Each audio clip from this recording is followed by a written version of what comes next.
Hey, what's going on everyone? Today we are going to go over the comps that you should be spamming harder than pizza in Hawaii in patch 14.18. So it was a humongous patch. The patch rundown I did was just a little under an hour, and Mortdog himself called it set 14.25. So we're going to go over all the new major comps, what's good, what's bad, because a lot has changed.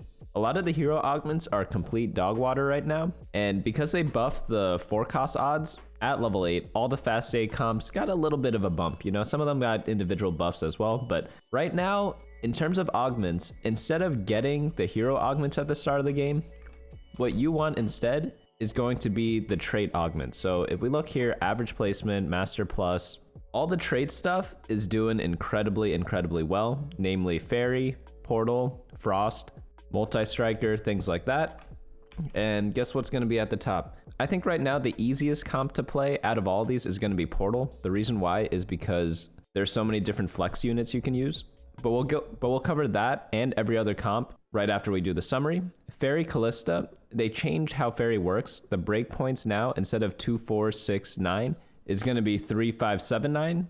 And that improved the trait, but you still want a Faerie emblem whenever you play this, because whenever you go deep into a trait, it becomes half a tier to a full tier stronger if you do have an emblem. Frost Pyro Olaf is going to be next. That's just a typical Olaf Varus build. Zap Attack Blitzcrank. This is the only hero augment that kind of survived the purge. And there are a bunch of different builds you can try. There's the Ziggs build, there's the Veigar build. You could do the Kogmaw build as well. So like 3 different reroll options you have for this, which I think is its strongest part. After you get the Blitzcrank, which is pretty much guaranteed, you have a lot of different options for your primary carry. And lastly, to finish off the S tier, we do have the Blaster Vanguard Ezreal Hwei comp. Ezreal got a huge buff. It was a change, but overall it was a buff. He's very useful now. Last patch he was more useless than watching the presidential debates. And right now, what I like about this is that the blasters in the backline, you could flex each of them as a carry. So essentially you play 4 blaster with 4 Vanguard.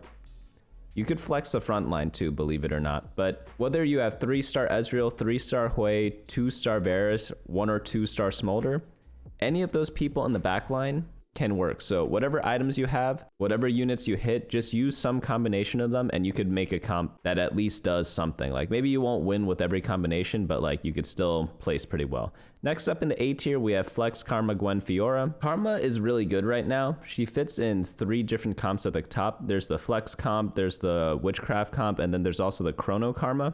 The most consistent ones are going to be the first 2 up here because you can play them a lot more often than you can the Chrono Karma comp. Chrono Karma is actually disgustingly good. If we look at the traits right now and we type in Chrono, you'll notice that 6 Chrono is a 3.55. So the reason why it's so strong is 1, you need an uncraftable emblem, and 2, you need to hit a legendary. So there are 2 different conditions that you have to meet to kind of get to this comp, which obviously makes the reward very big. So you might be wondering, why is it lower on the A tier? Well, it's harder to get. So I like to have my tier list have like a balance between how easy it is to get a comp along with how strong it is. So even though if I had to play Karma, but I could choose whichever Karma comp I could play, ideally I'd have Chrono Spat and I'd go Chrono Karma every game, but that's not going to be the case. So Flex, Karma, Gwen, Fiora, very solid comp if you have a lot of items, a lot of gold.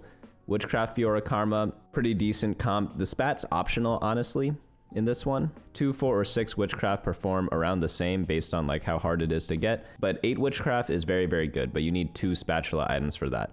Ryze Flex is going to be the next build we have up there. It is a flex build, so this build is a bit more difficult, but pretty rewarding. There are a couple different things you could try with the front line, and it's a great option if you built Ryze items at the start of the game, hoping to get a Portal Spatula, but did not end up getting it. Kogmaw reroll, very solid reroll, probably like one of the more reliable rerolls, I would say. The Ezreal build, getting 3-star 3 cost is a bit expensive, but Kogmaw you could reliably hit. So that's why people love playing the Kogmaw build. Katarina reroll, this one's a great warrior build, and the 3-star Katarina is optional in this one, so that's what I really like about the Katarina comp. You could pretty much just play Gwen and Fiora, even like Nyla 3, Akali 3 work really well. And then sometimes you play around the Katarina. You know, I'm just gonna add warrior to this name right here because it essentially is like a warrior comp, and ideally you build around Katarina. Chrono Karma, so the next 3 comps here, Chrono Karma, Reroll Hecarim, and Warwick Reroll, there's something really special about these 3 comps. All three of them performed exceptionally well. I'm gonna go to stats, Explorer. We already saw how powerful Chrono is, so let's check out Hecarim. Let's check out Hecarim 3-star as well. So you'll notice one thing, it's a 3.0 average. What happens if we add in 7 Multistriker? Let's see, 2.66, holy cow. Do you know why it's so good, but I have it so low on the tier list? It's because Hecarim 3-star is nearly impossible to hit because everyone plays Hecarim. The reason why everyone plays him is because he's a 3-trait unit. He's a Multistriker, Bastion, and Arcana, and a lot of people love splashing Arcana into whatever comp they play. So it's very, very, very, very difficult to get 3-star Hecarim. But if you do, you'll probably win the game. So when should you go for this comp? 1 is if you get a lot of Hecarims. 2 is if you're going some sort of multi-caster reroll build, such as the Ashe Jax Reroll build or the Kassadin one, and you happen to see a lot of Hecarims, definitely go for it then. Or you get like a really good reroll augment such as Prismatic Ticket. If you do manage to get those, like Hecarim 3-star, absolutely beast of a unit. Honestly, he's not even that item dependent. You could throw whatever bullcrap you have on him, but it's a really, really strong comp, just really hard to get. Warwick reroll. So if we type in Warwick and then make him a 3-star, we'll see that he's averaging a 4.0, which is absolutely incredible. But you have to recognize that he's really good because the item Vampiric Scepter makes him a 3.07. And without it, he's around like a 4.5. But essentially what that means is that this Vampiric Scepter item, I'd say is still pretty mandatory unless you start the game with like 5 Warwicks and perfect items without the Corrupted Scepter. I'd say it's playable at that point, but you really want this item on him, and if you do get the combo, like look at this 3.07, absolutely disgusting. The thing is, it's very hard to get this specific artifact item because you have to get it through like some sort of anvil or some random artifact item generator. And how many artifacts are there? Are there like 20 of them or something like that? I don't even know, but there are a ton, so you cannot reliably get it. But these are like the Giga high roll comps. So if you are able to get them, definitely go for them. They're S++ if you do, but rare, so they're in the A tier. Shapeshifter Flex, very solid go-to comp. Solid with 6 Shapeshifter, and if you do manage to get a Spatula, getting to 8 makes it really, really good. Ashe Jax Reroll, this one's very popular in lower ratings, I found, and it performs extremely well because it's a 1-cost reroll, and pretty much every item component can be used in this comp, and it's just really easy to play. So if you're like below Emerald, let's say, like spamming Ashe Jax Reroll, I wouldn't be surprised if you one-trick it, you'll find yourself in like Diamond after a little bit. And I mean like purely one-tricking. As long as you get like a semi-decent start, like you should do pretty well with it. And uncontested, of course. Sweet Tooth Nunu, this is another hero augment. This one is like net no change, I would say. It didn't get completely wrecked like High Horsepower Lilia, Spider Queen Ali, Spin to Win Wukong, but it did get a tiny bit of changes in terms of how you play it. Like the Ziggs version is really popular. Pretty much everything you play Zap Attack Blitzcrank with, you could play with Sweet Tooth Nunu. It's just a little bit weaker than Zap Attack. Pyro Varus, this one's interesting. So if I were to handpick a Varus comp with the Spatula, I'd much prefer the Frost Pyro version, but the pure Pyro version with maybe like a bunch of Bastions or a bunch of Blasters, it's still serviceable, but you do need to high roll it a little bit for it to really work. Because if you get Pyrospat on Smolder, it's incredible, but if you don't, then it's like, whatever. But sometimes you get a Pyrospat and not a Frostpat, so you still have to go for it. Still very solid comp. Built different, seen better days, but still playable. I'd only take this in high econ portals, or if you have a bunch of random upgrades in the early game. Molten Caramel Rumble, still solid, but bit lower on the A tier. And then lastly, we have 2 Kalista comps, so the Multistriker Kalista comp and the Horizontal Kalista comp. So Horizontal Kalista, a lot worse right now. The reason why is because you need 3 Faerie to activate the trait instead of just 2, so you don't really want to play this too much. Multistriker Kalista, on the other hand, still pretty solid, but you want to mix it with some other carries. So there are a lot of reroll comps with Multistriker, so it's a bit difficult to get all the Multistrikers really going. That's why people prefer the Faerie Kalista build up top. Onto the B tier, Veigar got nerfed a bunch. It's still playable, but I'd say only in like Giga spots. Witchy, Wallop, Poppy, again playable, but you probably want at least like a 2-star Poppy at the start of the game, so you'll have 6 copies after you take the augment. Fast 9, just situational. It's good, but situational. Multistriker Kassadin, I'd rather do the Ashe Jax Reroll version, but if you have a bunch of AP items, you could kind of combine the 2 comps. Eldritch, I thought Eldritch would be better this patch, but they're still only mediocre. Like, I'd say if you get Eldritch Emblem and School Mascot, go for it. But unless you get those two things, or if you get like all the units for free, I'd say avoid it.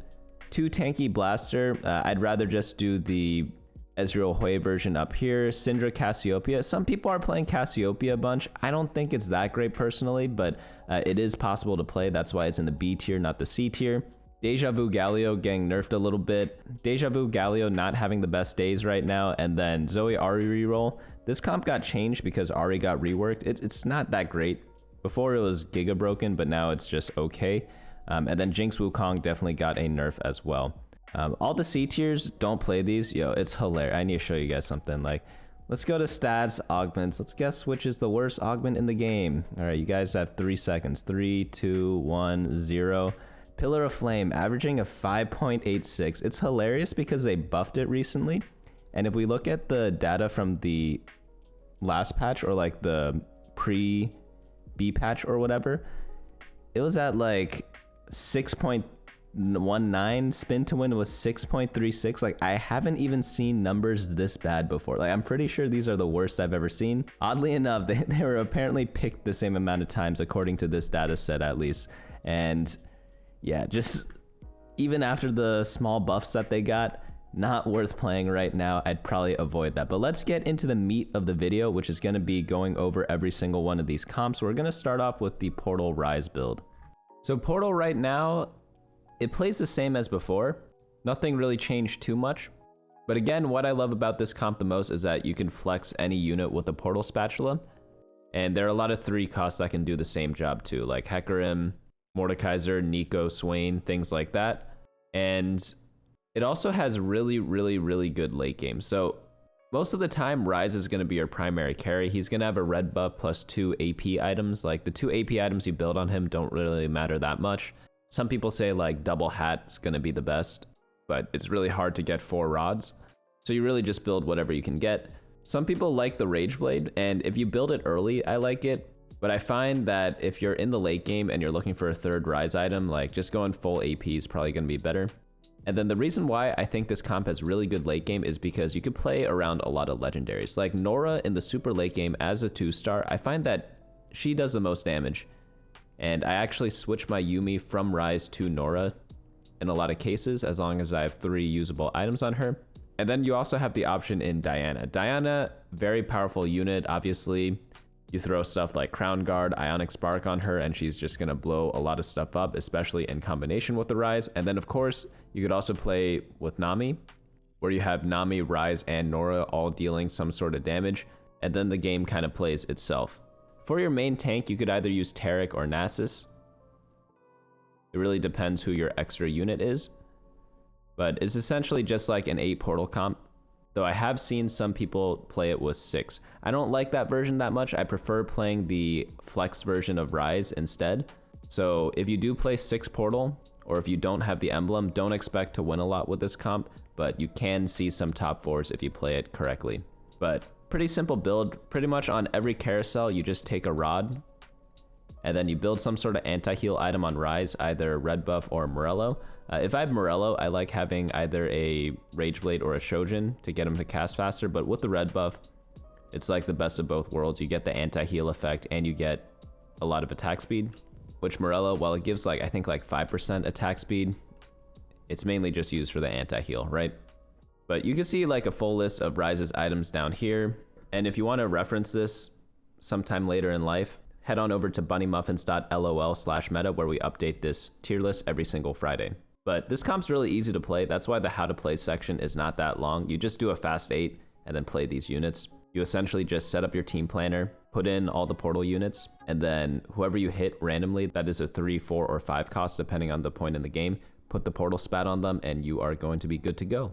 And then of course build Ryze items and Taric items, and in late stage carousels just grab like Nora or like whoever your spat holder items are. And yeah, that's pretty easy comp. That's why I like this comp a lot more than the other ones, just because it's so linear and you don't really have to do too much. So next comp up we have is the Faeri Kalista build. very, very strong right now. There are two versions out there right now. There's the Multistriker version and the Preserver version. So I think the Preserver version is a little bit stronger, but you need to hit Morgana, and she is a legendary unit, so it is a bit harder to get, so that's why it is going to be a bit better. But the Multistriker version, very serviceable until you get to this later part. So with Kalista, all you really need is a Gwynsu's Rageblade, and then you put the Fairy Crown on her, and then the last item, you prefer Last Whisper, but if you have Even Shroud, you could put any other item on Kalista, doesn't really matter. Then after that, you get a lot of free items with the Fairy buff. At 3 Fairy, you get 1 crown. At 5, you get this little armor thing that you always put on Rakan, and then at 7, you get another crown, so you put the second one on Katarina. And if you are able to reroll Katarina 3-star, great, go for it. She's going to do a lot. But if you don't, it's not the end of the world. You could just keep her as a 2-star.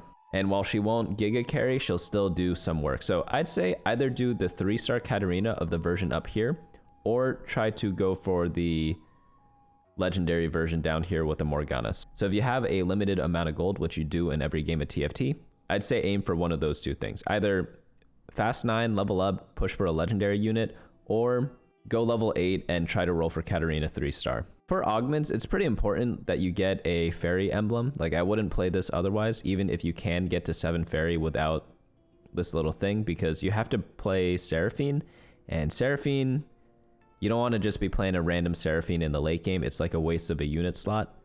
So that's why the emblem is very, very crucial. After that, pretty much any combat augment works with this comp really well.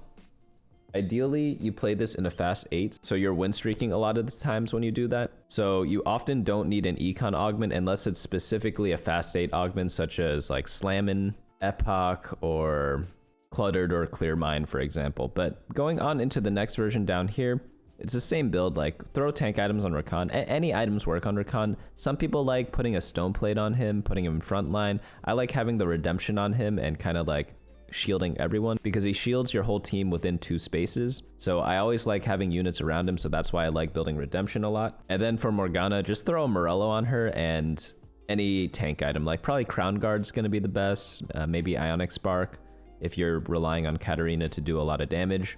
You could also put your Katarina items onto Morgana with your item remover that you get at every stage now, if you don't have a Katarina 3 and you have like a Morgana 2. And then of course you could always drop like some utility items in the back, maybe like a Static Shiv on your Milio or a Spear of Shojin. But again, you could check out the full how to play section down here on the website, bunnymuffins.lol. But let's move on into the next comp, which is Frostfire, Olaf, and Varus.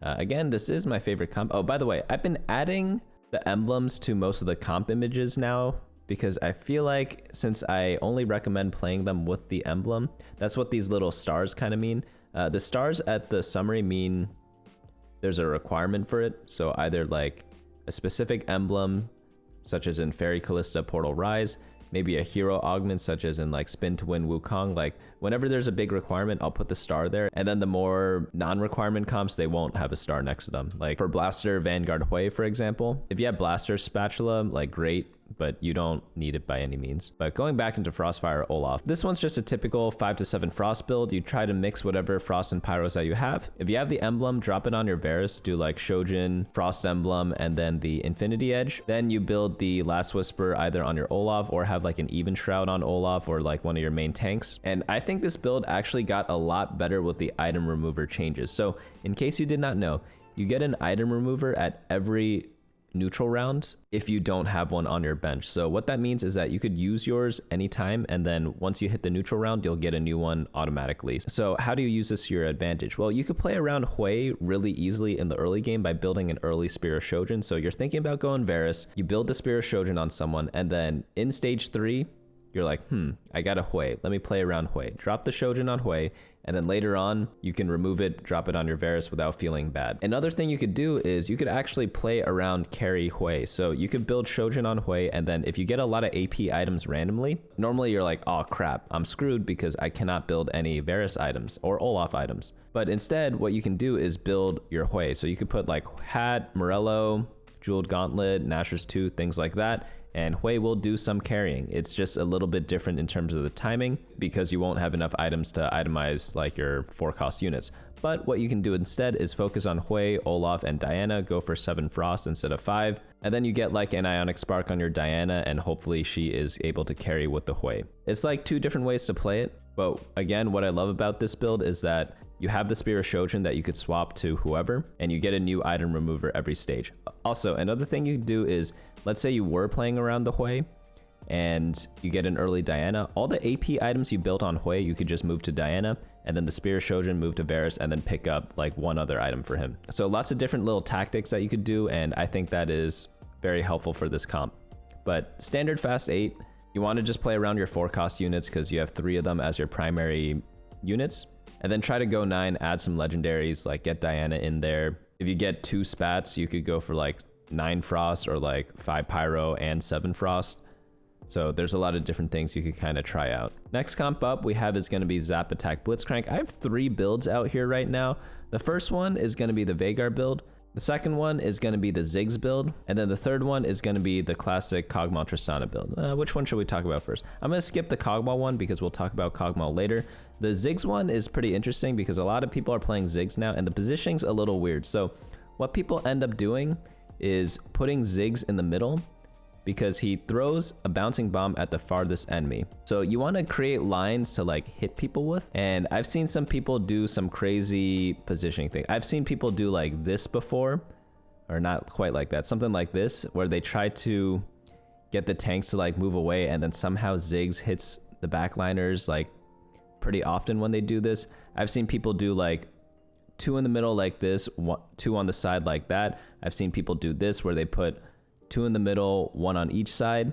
Honestly, what you do depends on how your opponent is positioned, but you always want to make sure that your Ziggs is going to be targeting the furthest unit as much as you can. It's not going to happen on the first cast, but eventually he'll start aiming in those directions, and that's what you want to draw units to. That's why the units are positioned so oddly.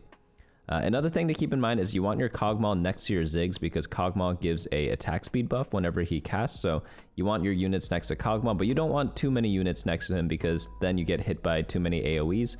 So you don't have to put everyone in exactly the same spot. But pretty much you want to play the Ziggs build. If you get a lot of Ziggs in the beginning of the game with the Blitzcrank, reroll for both of them, get them 3-star, great. But that's pretty much it. The Veigar one, this one is good if you have a lot of gold so that you're able to get a 3-star 3 cost along with the 3-star 1 cost. All these builds are viable. It just depends on which units you hit. So that's what I really like about this. What I like to do is get a tier on the early carousel. That way I could build blue buff if I want to, or a Shojin for my Kogmaw. But you also want to focus on tank items for Blitzcrank because prioritizing tank items on Blitzcrank in the early game makes it so you are win streaking a lot of the time, and obviously that's always a good thing. So you do not need to build like super optimal items on Blitzcrank. If you ever wondered what those were, one cool thing you could do is like type in Zap Attack here, put in Blitzcrank, and then you can like kind of play around with like the average placements, total games played, and then like you could see different item combos. You're like, oh, if I get a stone plate,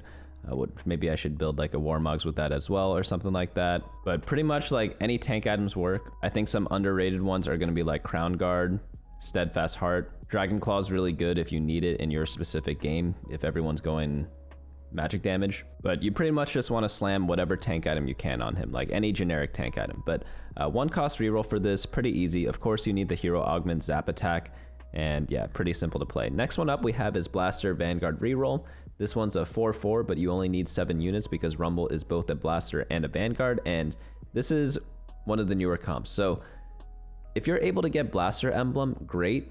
You can go 6 Blaster if you want. You just go level 8 with this comp here and then add in like Tristana or Smolder. But playing 4 Blaster is completely fine. So you want to make sure you have a tank and a DPS unit. So ideally it's going to be Ezreal. Ezreal is going to be the better carry if you compare him with Hwei. And then for tanks, Mordekaiser is going to be great, but you could also 3-star Rumble or Galio. Sometimes you just don't hit the other units. I'd say Mordekaiser is the best one, then Rumble, then Galio. I prefer not putting items on my Galio because I think Rumble's a lot tankier, but it is what it is. And then lastly, you could just drop some mana items on Tahm Kench because you just want him to stun people as quickly as possible. So Protector's Vow is really good, Adaptive Helm's really good on Tahm Kench. And in the backline, make sure you get 2 carries. So in this picture here, you see Ezreal and Hwei. If you want to itemize Varus, give him a Spear of Shojin, Last Whisper, Infinity Edge. I mean, you only need 1 Last Whisper. You either put it on him or Ezreal. But you could do like Deathblade, Runons, anything like that, Giant Slayer. And if you do get Smolder, Smolder's items are pretty simple. Like Rageblade's still good on Smolder, even though Smolder's ability did get changed a little bit. It only works on like 6 attacks now instead of every attack after he casts. But Rageblade's still very good because he gets to stack up throughout the whole fight. He still attacks very quickly. Getting like Runons on him is pretty good. IE, Deathblade. Smolder shares a lot of items with a lot of these other clowns. But just make sure you have 2 carries with a tank and you'll be more than good to go. If you do get Blaster Emblem, you could just drop it on like Mordekaiser. Like whoever gets it doesn't really matter too much. You just more so use it to buff up the existing blasters. For this comp, you want to do a 3-cost reroll. That's why I like going for the Mordekaiser more so than the Rumble, but sometimes you get more copies of Rumble than Mordekaiser. Hwei items are pretty straightforward. It's just blue buff Nashers plus AP. And for augments, obviously the emblems are really good. Prismatic Ticket's really good whenever you're doing 3-cost reroll. Pandora's Bench, team building, all those are really nice. So it is a new comp. Ezreal's actually good now. If we do a little analysis, he's like 3.6 right now, and last patch he was around 4.44 as a 3-star, which is complete garbage, right? So he's actually good now, actually playable, very nice stuff. Next comp up we have is going to be the A tiers. So A tiers, I'd say, are pretty close to the S tier on this patch. Sometimes there's a big drop off, but I'd say right now it's like pretty close together. The first comp we're going to cover is going to be the 2 Karma builds, the Witchcraft Karma and the Karma Fiora Gwen. I like this version a bit more.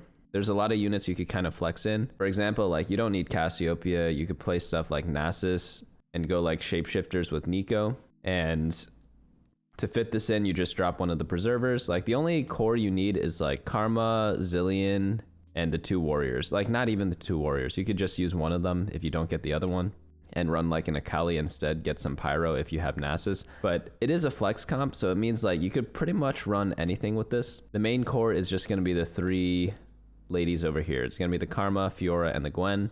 And pretty much no matter what item combo you get, you can make it work here. So Fiora likes the attack damage items, Gwen likes the AP items, Karma also likes the AP items, but she likes the casting items a lot more. And obviously like anti-heal such as Red Buff or Morello. Tank items can go on Rakan, Nasus, Morgana, or Nico. Utility can go on like Milio or Zillion. Pretty much you just want like a ton of item augments with this and just go from there. Just play any random bullcrap in the front line and you are more than good to go. You definitely want a fast 8 for this, but again, like all these flex comps, if you are a beginner, I don't recommend playing these too much because there are a lot of different options to like really make full use of the comp. Doesn't mean never play it. Like if you get a free Karma 2, like just copy and paste a build, honestly. Any build works and I'm sure you'll do fine. But if you want to like take full advantage of these comps, you cannot just like copy images, put them in your team planner and like go from there. You kind of have to use whatever's dealt to you. So a little bit tricky to play. You also want to be win streaking when you do this comp because it is a fast 8 comp. So don't like lose streak and try to play this. Next one up we have is the Witchcraft Fiora Karma build. So 2, 4, 6, 8 Witchcraft. All of them are like decent. 8 Witchcraft being incredible, but you need 2 spatulas to make that work. So you're probably not going to get that. But the 4 or 6 Witchcraft versions are pretty popular right now. I have seen some people use like Nami or Ryze instead with the Witchcraft emblem, but I'm always aiming for Karma when I do this. But you do have other options there too. It is kind of like another flexible build, but if you get a Witchcraft emblem, you could go deeper into Witchcraft and kind of play around that. Fiora's still a monster, same items on her, Sterak's, Bloodthirster, Titan's Resolve, Nasus, Tank, or use one of the Preservers, whoever you 2-star first. And then since you're able to itemize a lot of people, I like getting a lot of item augments or getting like a Thieves Gloves to put on someone. Like Fiora with the Thieves Gloves works perfectly fine, same with like Morgana, and then focus items on like someone else after that. But you just do standard leveling for this. You just play it like how you do any other vertical comp. A lot of people ask what a vertical comp is. It's just pretty much when you go deep into a trait. I'd say anything that's like 6+ is probably like a vertical. 4 to 5 is kind of like in the middle, and then like 2 to 3 is like a horizontal comp. But typically whenever you go for a vertical, you want the emblem. So I wouldn't really try too much to play this without that. Next one up we have is Ryze Flex. We have 2 different builds here. The first one is going to be the Arcana Ryze build. This was really popular last patch, but the 4 Scholar, 4 Preserver build is making a resurgence. This was popular maybe 2 patches ago, but they're pretty much the same thing. You just play whichever units you're dealt. So if you're dealt the Arcanas, go for the Arcana version. And if you're dealt the Preservers, go the Preserver version, because they pretty much have the same cost levels. This version has like Ahri as a 2 cost, Preservers have Zillion. Hecarim as a 3 cost, Bard as a 3 cost. Tahm Kench as 4, Rakan as 4, and then Xerath at 5, Morgana at 5. Even the support units are the same, like Nora's a 5 cost, Milia's a 5 cost. The only thing different is like maybe Nami for the Zoe, but they're essentially the same thing. Pretty much all you want to guarantee is to have at least 2 Scholar and some semblance of a frontline, and you'll be more than good to go. Don't stress too much about copying images when you look at these. Like, yeah, you do want to aim for something like these, but as long as you have at least 2 Scholar and some form of tank line with Ryze 3 items, you're going to be semi-decent. 3 Portal's pretty helpful as well. You might as well. For Ryze items, it's like the same item combo as you saw with the Portal Ryze. I have seen some people experiment more with like attack speed builds in 4 Scholar, but you pretty much just slam whatever item you can in the early game, so you don't handpick your Ryze items all the time. Pretty much it's just anti-heal plus AP or attack speed, and that's more than enough. And then throw tank items on whoever your main tank is. In Arcana, it's going to be Tahm Kench. In Preserver, it's going to be the Rakan. Late game, focus on like your Nora, Xerath, Morgana, Milio. So there's a lot you can do with this. I'd say this comp is like really good at getting seconds and thirds if you're able to hit it. Getting first, you need some of the 2-star legendaries, and you have to make sure your opponents don't get something ridiculous. Like I think one game I was playing this and I was winning every round in stage 4 and 5, and I should win the game at that point because I was like by far highest health, but then someone hit a 3-star 4 cost and I was just like, all right, guess I'm not winning that one anymore. And I just left it at that. Just kidding, I smashed my computer and had to buy a new one. Next one up we have is Kogmaw Jinx Hunter Reroll. This comp did see a few changes, like for example, you can't get the Faerie crown on Tristana anymore. So pretty much Lilia is optional, but if you have Nunu 3-star, you definitely want to be playing some form of Bastion, and Lilia is just an easy thing to kind of slot in. But I'd say after the changes, you rely more on like Kogmaw and Jinx as the 2 carries rather than Tristana, because she really worked well with the Faerie buff with the Rage Blade. So unless you're able to get 3 Faerie somehow, you have to reach level 8 to do that, which is pretty difficult in this comp because you go for so many different 3-stars. You really have to rely on the Tristana and the Jinx instead. The top version you see here is going to be the most popular comp. Obviously, you want a bunch of the reroll augments and a bunch of item augments because you have a lot of people to itemize. The best one by far is going to be 2 Healthy.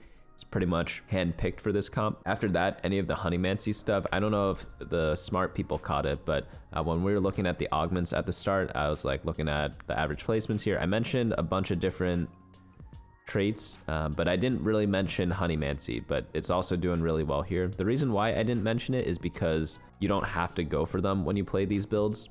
You could just do like a 3 Honeymancy, but getting to 5 is really nice too. The Hunter version still pretty solid. This is with Olaf, Jinx, and Kogmaw. And then lastly, we have like the Wukong version. Wukong did get nerfed a bit, so I'd probably avoid the bottom version right now. Focus more so on the top 2. But just 2 cost reroll for this, like very easy to do. You just stabilize on 3-2, get 2-star Kogmaw and 2-star tank. Most of the time it's going to be Nunu. Econ back up, wait till stage maybe like 4-2, 4-3, do an all-in, and if you hit, great. If you don't, unlucky, go to the next game. Also, you have to play these like uncontested. If not, it's like, don't even try it. So you have to scout early. I know it's annoying to do, but unless you are the person with like specifically 2 Healthy or like one of the B augments, you have to scout. And hopefully if you get 2 Healthy, like other people scout you. If they don't, you should outplace them theoretically, because you have the best augment and they don't. Next one up we have is going to be Katarina Reroll, which is essentially just like a warrior reroll build. 6 warrior is absolutely incredible, so if you get +1 warrior, definitely go for 6. But if you don't, no problem. Just go for Gwen, Fiora, and if the 3-star Katarina happens, it happens. If not, that's okay. You could always switch her items onto Gwen. But in this build, the most important thing to do is just slam items early, because you could use any sort of bullcrap items on your warriors. They're not picky at all. Another thing you could do is do like an Akali Nyla carry. It's a slightly different build. You focus more on attack damage items, but both builds are kind of viable. But I prefer this one over here, but the reason why is because I mainly aim for Gwen and Fiora. I don't focus on the Katarina or the other 2 units. So you kind of build around Fiora and Gwen. Those are like your main 2 people. And then if you're trying to like really win the game, get some of the other people 3-star. After that, throw in a bunch of preservers. They heal everyone up a ton, and that's really all there is to it. Next comp up we have is going to be the Chrono Karma build. This one is one of the new builds because we haven't seen too much Chrono Karma. Again, it's absolutely insane if you're able to get to 6 Chrono. It's averaging like a 3 point something, but it's hard to get. So only play this if you have the Chrono emblem, because it's really not worth it otherwise. 4 Chrono, it's okay. You're not gonna like go bot 4 every game if you play 4 Chrono, but like I like to do whatever's easiest, and I'd rather just go something else if I don't have the Chrono emblem. But just throw in a bunch of preservers whenever you play this. Rakan, Bard, Morgana, throw the Chrono emblem on either Rakan or Morgana. If you don't have Morgana yet, put it on Rakan. And in the early game, use like Jax or Vex as your front line. So you just item remove it when you do get like your more expensive units to 2-star.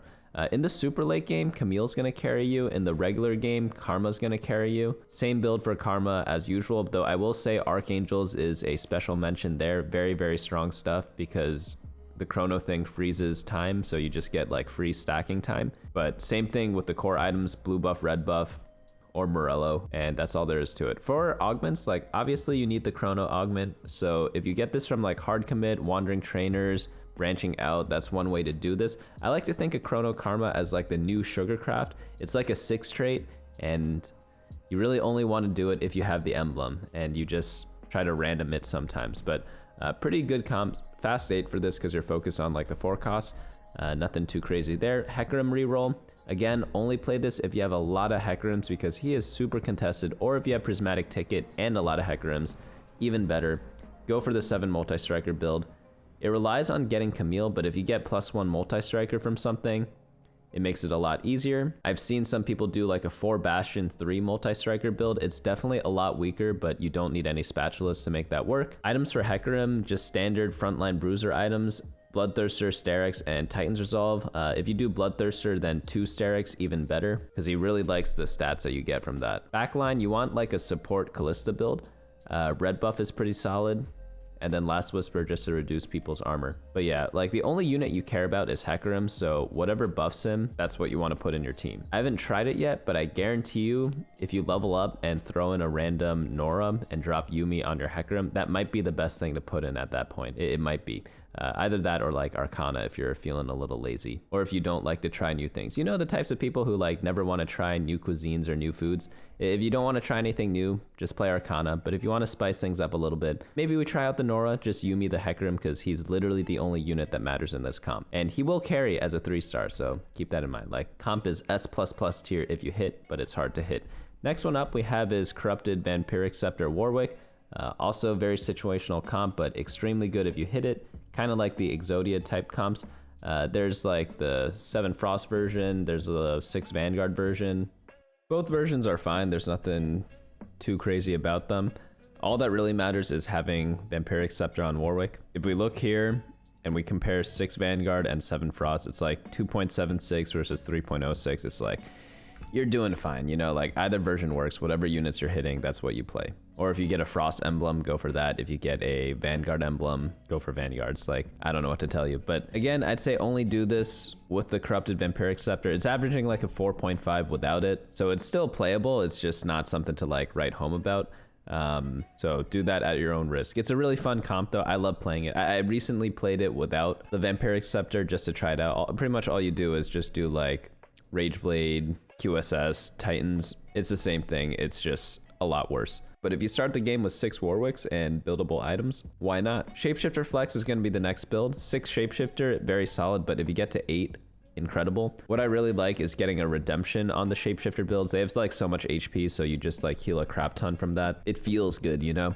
Briar is going to be the late game win con. Really hard to play without Briar because sometimes you build Briar items and then you don't get Briar. The good news is that Bloodthirster and Sterix work really well on like Swain and Nasus because they get such a big HP pool that the tank stats alone from Sterix, like Sterix I'm pretty sure gives more health than Warmogs, because Sterix, if we read it, gives 25% max health. Guess how much Warmogs gives? it gives 12%. Of course, you get 600 health from Warmogs, and like Shapeshifters really multiply health a ton, but like at 25%, that's not too shabby, you know? And then Bloodthirster, you get I think it's like a 25% max health shield. So like, despite not being actual tank items, like these two items work really, really, really well on Shapeshifters. If you slam it under Swain, Nasus, Nico, whoever it is, like you're gonna be doing well with them, even if it seems a little weird. For items on Smolder, just drop a Rage Blade plus an AD item. You could also use Varus as a carry. And if you can't get to 8 Shapeshifters and you're only playing 6, just throw in a bunch more Pyro units or a bunch of random legendaries, and it'll do more than fine. As for feeding Briar, if I'm using Briar and putting items on her, I definitely feed her every turn. If not, I kind of wait on it a little bit. Though I think at 8 Shapeshifters, it does seem to make sense to feed her every turn. But I haven't seen really good players do that all the time. Some players do it, some players don't. So I don't think there's a full consensus quite yet. It probably depends on how much health you have. But I typically feed it in this comp just because whenever I run 8 Shapeshifters, I mean, like, if Mortdog balanced the game correctly, he would want you to use it if you're running 8, right? He'd want you to make a decision at maybe like 4 Shapeshifters, but at 2 or none, he'd be like, maybe don't do it. But I feel like at 8, Mortdog would want us to do it, you know, and we have to trust Mortdog sometimes. Next comp we have up is Ashe Reroll. Really fun comp. It like completely smashes fights really quickly, which I think is hilarious. But it's just like a Jax Ashe build, 1-cost reroll. Just throw like as many Rage Blades as you can on Ashe. Rage Blade works really well on her because she just hits a lot of units. So you just want to attack as many times as possible. Runons is pretty nice. On your Jax, you just want to get like Even Shroud plus like random tank items. You could go for Kassadin reroll, you could go for a Kali reroll, or you could use Kalista as your secondary carry. Sometimes you're able to hit the jackpot and do Hecarim.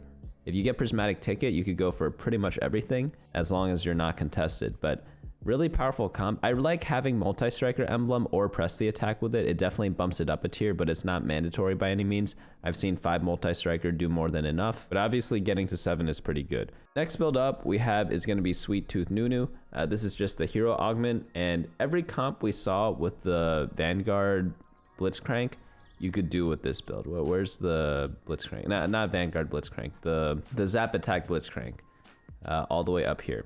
Like any build you saw here, you could do a very similar version with Nunu if you see Nunu in the comp, which he's in all 3 of them, except you just swap the items over. Nunu does like pretty specific items. He likes the Bloodthirster Warmogs into Archangel Staff. This gives him a good mix of tanky traits with killing potential because he's able to get more stacks when he kills units with his ability. So you definitely want the Archangels. But honestly, if you throw 3 tank items on him, like if I get the Bloodthirster, I want the Archangels. If I don't get the Bloodthirster or Archangels, then throwing like a Warmog, Steadfast Heart, Redemption on him, you're never going to be disappointed by doing that. After that, you just want to make sure you have some sort of secondary carry, and also like having anti-heal is very good for this comp because the fights are going to be long. So it could be Ziggs carry, Kogmaw carry, Veigar carry, any of these work.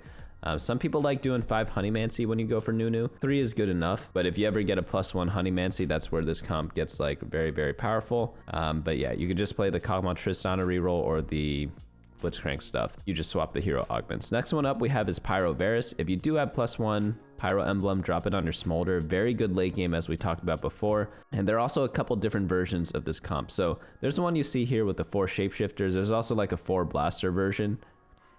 Both of them work, but all you really need is frontline and backline, and that's exactly what this comp accomplishes. Nasus main tank, of course, as the Pyro and the Shapeshifter. And if you ever get 2-star Smolder, I wouldn't say you automatically win the game, but like probably at least like top 2 unless people get something completely crazy that game. A lot of people ask me in the comments, they're like, hey, I built your comp and like I still lost. Well, it really depends on what happens in your game.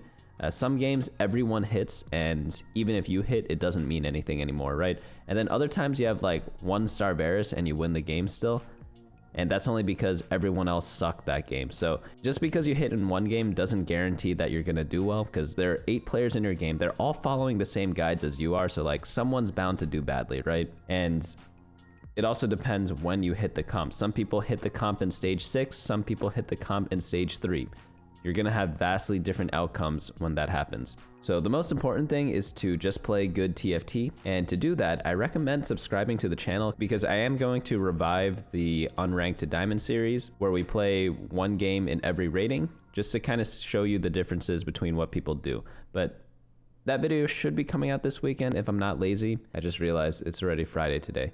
Hopefully by Monday it's out there. I'm actually pretty busy the next 2 days, so earliest Sunday, hopefully latest Monday, I hope. But next comp we have is going to be built different. If I am built different, it won't matter that I'm gone the next 2 days, and I'll make the video anyways, and maybe even post late on Saturday. But this comp has seen better days. It should theoretically be better because they buffed 4-cost units and the odds for 4-cost units. But I think since other people are also going for them a lot more, it didn't really help it out too much, just like a little bit. Overall, I think this comp is pretty solid. You just need to play it situationally. If you get an econ portal, that's when I typically would go for this, because it's just really expensive to fast 8 nowadays. And unless you have a bunch of random upgrades on stage 2-1 when you take the augment, you cannot be low life and do build different. You don't have to win streak and be Mr. 100, but you should at least win more than half the rounds whenever you're playing this in the early game. One thing that's really fun to do is do like Recombobulator with this. That's probably like my favorite augment combo, built different into Recombobulator. So I am curious on one thing, because do they make it so you can't get built different plus the, what's it called, restart mission? You can get it? That's absolutely bonkers. So I guess you can do restart mission with this stupid built different thing. Like, that's absolutely incredible. But yeah, that should be really, really fun.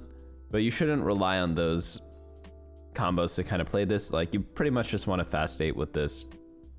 So on 3-2, get whatever augment that helps you with that. Slam a lot of items early because you want to preserve your health. And then eventually you'll find some unit that uses those items. Like if you have AP, it's like Nami, Ryze are going to use it. Gwen. If you have AD, Bruiser, Fiora, Olaf. If you have tank items like Taric, Tahm Kench, Nasus. If you have AD attack speed like Varus or Kalista. There's always going to be someone that uses it. Just play around whatever you hit. Next comp up we have is Molten Caramel Rumble. Still a solid build. It kind of went like a net even after all the hero augment changes. I don't know if this one got touched. I guess the only change is you don't get the Faerie buff anymore on your Tristana, but you really only care about your Rumble. What I like to do is I position my Rumble where all their weak tanks are. That way he kind of cooks his way across the board and kills everything on the way there. That way you're not hard stuck on the main tank and unable to do anything. I'd say the only thing that's like you really want on this comp is either an Ionic Spark or a Static Shiv to help your Rumble reduce the magic resistance. And ideally that's kind of how he goes through those tanks eventually. But I've seen him wrap around very often because people don't know how to position. So if people like do a solo front line, oftentimes he just walks to the back line and just fries up their main carries. So I always like putting him on the side, but you do have to be careful because sometimes if they have a high single target damage dealer on your side, they could just blow Rumble up. So just keep that in mind whenever you're playing this. But 2-cost reroll, get the hero augment, very simple to play.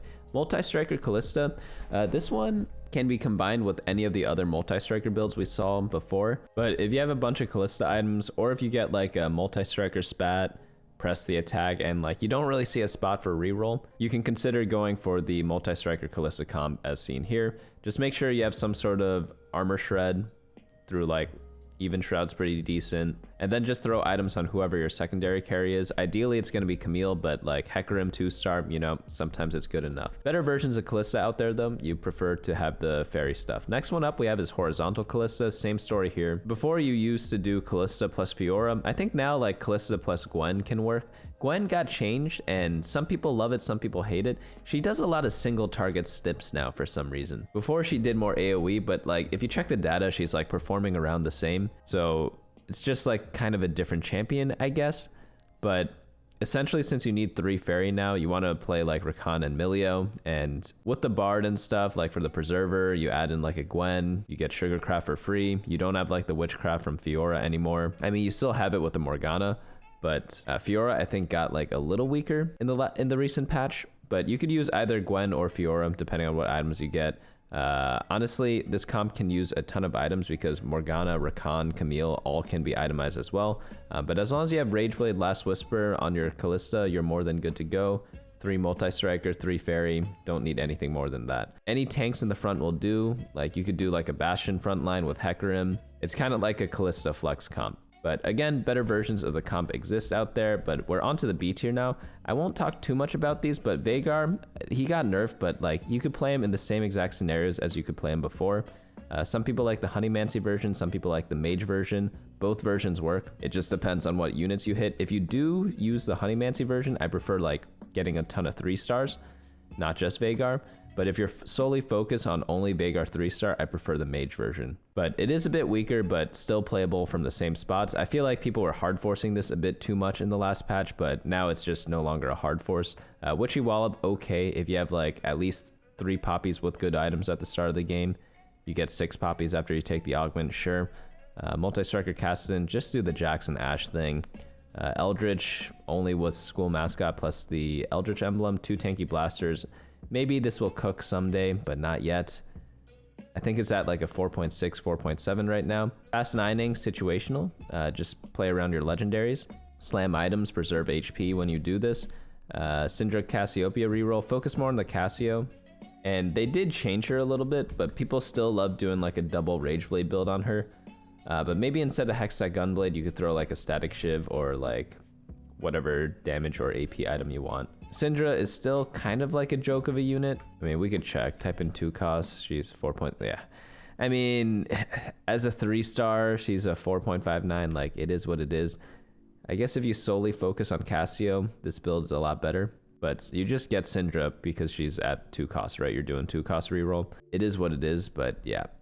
It's an okay comp. Deja Vu Galio, like very situational, I'd say now. Only if you specifically start with 2-star Galio.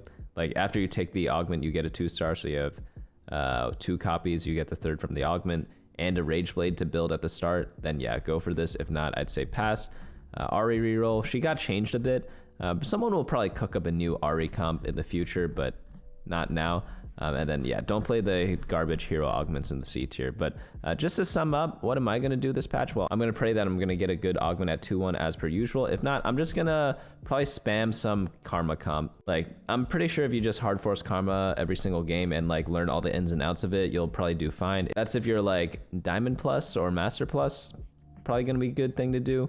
If you're Emerald or below, pray for one of the like hard forcing augments, such as like any of the emblem ones, any of the trait ones like Press the Attack, Winter is Coming, any of the hero augments that are not in the C tier, and then just hard force that. Don't confuse yourself and just be good to go from there.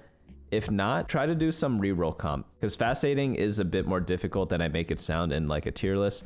Maybe if you just hard force Kogmaw reroll every single game, that'll probably work pretty well. Honestly, if you do Kogmaw reroll or something like that, it'll work pretty well. Same with like Ashe and Jax reroll.